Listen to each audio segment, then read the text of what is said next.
adakah dalil mengazani orang yang meninggal saat dikuburkan? Saya belum dapat ya. Belum dapat. Mungkin karena keterbatasan pengetahuan saya tidak mengetahui dalil-dalilnya, dan biasanya saya kalau belum dapat saya tidak mengamalkan karena saya belum tahu. Jadi teman-teman yang tahu tolong tunjukkan kepada saya supaya nanti saya bisa teliti. Kalau benar insya Allah saya sampaikan dan mungkin saya amalkan. Kalau kemudian tidak ada dalilnya, maka saran saya lebih baik meninggalkannya daripada mengerjakan sesuatu yang tidak ada tuntunannya. Itu saran saya. Kalau dalil untuk mengazani saat dilahirkan itu masih ada, walaupun ulama beda pendapat, tapi ada dalilnya. Ya, ada dalilnya. Sampai beberapa imam termasuk misalnya kita tunjukkan ada Imam An-Nawawi, termasuk Ibnu Qayyim Al-Jauziyah, beliau termasuk yang menguatkan pendapat itu. Jadi Nabi SAW pernah mengadzani Al-Hasan dan Al-Husain saat dilahirkan. Dan itu masih normal, masih logis. Apa di antara logisnya? Karena fungsi adzan itu bisa mengusir setan. Mengusir setan. Sedangkan sunnah Nabi ketika bayi itu dilahirkan, maka didoakan di antara doanya menjauhkan dia dari setan. Allahumma inni a'udzubika bikalimatika tammah min kulli syaitanin wa hammah. Kan? Min kulli syaitanin wa hammah wa lammatin wa hammah. Ya Allah, saya berlindung kepadamu ya Allah dari keburukan yang menimpa anak saya ini, dan dari godaan setan, dan dari segala keburukan-keburukan, dari hal yang buruk yang menimpanya dalam kehidupan. Dijauhkan dari setan, sedangkan fungsi adzan itu mengusir setan. Coba lihat di Abu Dawud nomor hadis 666. Idza udzina, kalau adzan dikumandangkan, fafarra syaitanu wa alaihi dhurat, maka setan itu lari sambil terbirit-birit. Jadi kalau adzan berkumandang, setan lari. Makanya antum punya teman non muslim jalan, adzan berkumandang, itu non muslim bisa mengingatkan. Pak, apa enggak salat dulu? Sudah adzan. Karena setannya enggak ada. Fa idza tuwiba, kalau adzan selesai dikumandangkan, ada setan balik lagi menggoda orang lain. Makanya orang Islam bisa jawab, tenang, baru adzan, belum qomat. Setan balik lagi. Sama qomat juga begitu. Sampai Anda akan sholat, saat akan sholat biasa, tapi begitu takbir kata Nabi, udhkur kada, udhkur kada. Setan itu akan berkata, ingat ini ya, ingat itu ya. Nggak percaya, silahkan nanti saat zuhur. Begitu Anda takbir, di benak Anda akan muncul banyak hal yang akan diingat.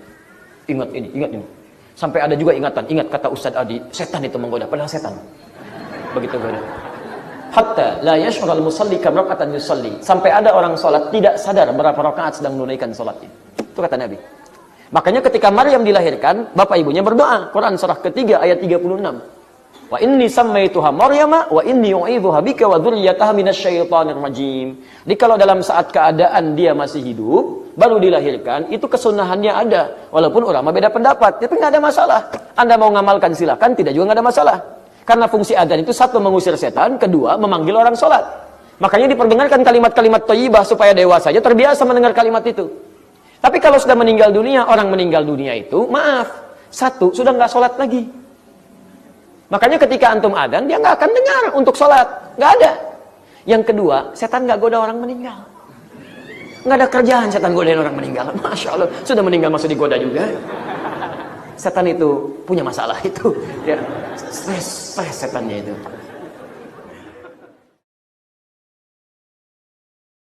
Pak Ustaz, bagaimana hukumnya mengazankan mayat sebelum dikuburkan?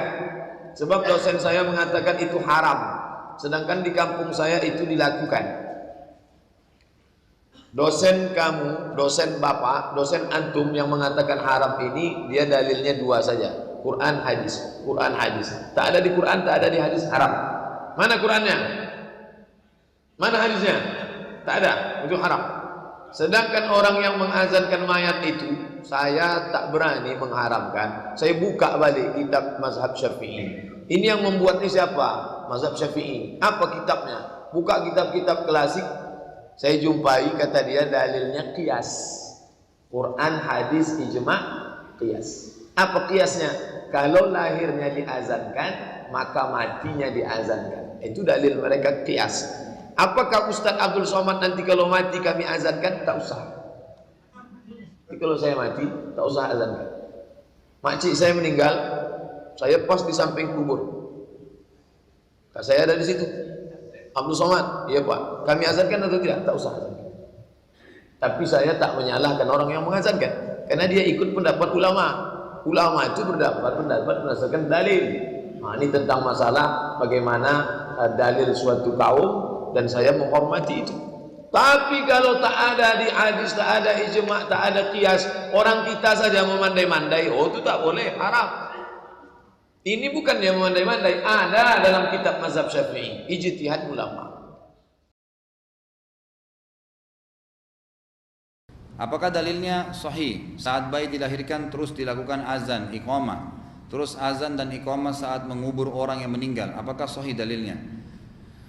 Khusus yang masih dihasankan oleh para ulama adalah azan di telinga kanan bayi. Itu yang masih dihasankan oleh Ibnu Qayyim rahimahullah dalam buku beliau. Tapi kalau iqamah memang didhaifkan oleh umumnya ulama. Iqamah di telinga kiri itu tidak ada, kan gitu. Itu yang masalah bayi lahir. Kalau masalah iqamah dan azan pada saat menguburkan orang mati sama sekali nggak ada dalilnya. Ini perbuatan bid'ah yang mungkar, nggak boleh. Nggak ada azan di kuburan. Sekarang saya mau tanya, bagaimana anda yang suka azan di telinga orang mati ini menafsirkan ayat Allah yang bunyi begini? A'udzubillahi innaka la tusmi'u man fil kubur. Allah mengatakan, hai Muhammad, kau tidak bisa memperdengarkan apapun kepada orang yang di kuburan. Nggak bisa. Kita mau teriak, kita mau ngomong, dia nggak dengar. Saya pernah saksikan dekat rumah saya ada jenazah dimasukin, subhanallah, kupingnya dibuka kain kafannya gitu, dipanggil anaknya disuruh azan di kupingnya. Dia dengar apa? Sebentar lagi ditutup, dia akan dimakan belatung badannya. Ruhnya itu yang berpengaruh. Ruh itu sudah selesai di alam barzah, nggak ada omongannya. Dan yang lebih luar biasa lagi, tidak pernah ada hadis yang menyebutkan Nabi SAW pernah mengazankan atau menyuruh sahabat untuk mengazankan orang yang sudah mati, baik itu syuhada Uhud, syuhada Badar, atau sahabat-sahabat yang meninggal di kuburan Baqi. Nggak pernah sama sekali, nggak pernah sama sekali. Jadi azan itu tidak dilakukan kecuali di beberapa keadaan, terutama masalah sholat. Pada saat terjadi kebakaran, itu memang ada beberapa dalil memang yang masih dihasankan oleh para ulama. Tapi kalau masalah orang mati tidak ada dalilnya. Adzan ketika kita ngubur mayit dan di telinga kanan, qomat di telinga kiri, itu kias, ya. Kias kepada bayi yang baru lahir. Bayi yang baru lahir disunnahkan untuk diadzan di telinga kanan dan sunnah untuk qomat di telinga kiri. Maka ketika dia baru lahir ke dunia diadzani, maka ulama mengkiaskan akhir dia di dunia pun sebelum dikubur diadzani. Sehingga pertamanya adzan, dengar adzan, akhir kehidupan duniawinya juga diadzani. Kias. Dan kias masuk dalam hukum syariat. Hukum syariat itu Nabil Quran, hadis, ijma ulama dan kias. Tapi yang kias para ulama.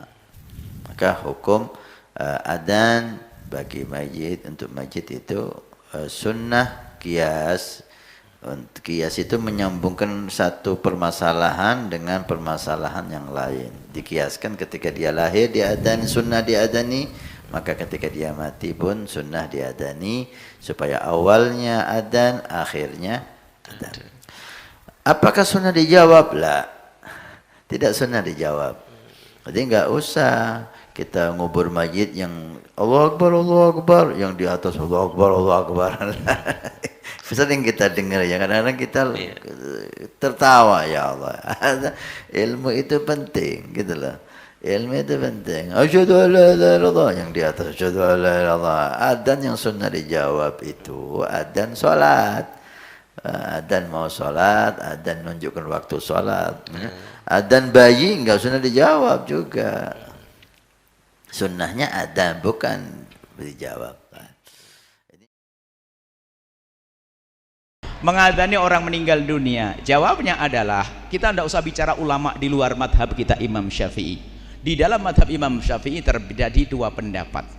Ibnu Hajar Al-Haytami, imam fikih kita yang sangat masyhur, kitabnya dipakai di negeri ini, Imam Ibnu Hajar Al-Haytami mengatakan bahwa tidak ada adzan waktu mengkubur mayat. Tidak ada adzan. Ulama yang lainnya mengatakan ada adzan. Yang mengatakan ada azan karena dikiaskan dengan waktu melahirkan. Sayyidina Rasul mengadzani Sayyidina Hasan dan Husain waktu kelahirannya.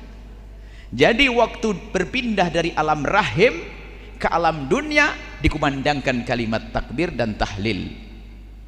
Maka di saat berpindah dari alam dunia menuju alam barzah diadzani. Jadi ini khilaf di antara ulama. Ini bukan urusannya orang madhab lain, bukan berarti yang mengingkari adzan langsung musuh kita, bukan. Sebab di dalam madhab kita, Ibnu Hajar Al-Haytami itu gurunya yang punya Fathul Mu'in, yang pernah mendengar kitab Fathul Mu'in, mengatakan adzan tidak ada. Jadi ini sederhana, kalau Anda masuk kampung biasa diadzani, ada pendapat ulama yang diikuti, yang tidak adzan ya enggak apa-apa.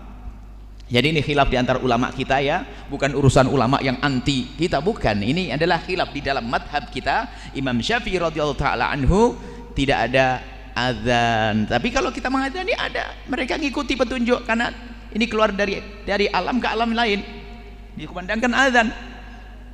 Jadi perbedaan apa ulama. Jadi Anda sebagai ustadz yang bijak, jika di sebuah kampung Anda adzan ya nggak apa-apa, ada ulama ini gitu. Kalau nggak ada adzan jangan langsung bilang wah ini sesat, nggak boleh begitu, karena ini adalah perbedaan ulama. Adzan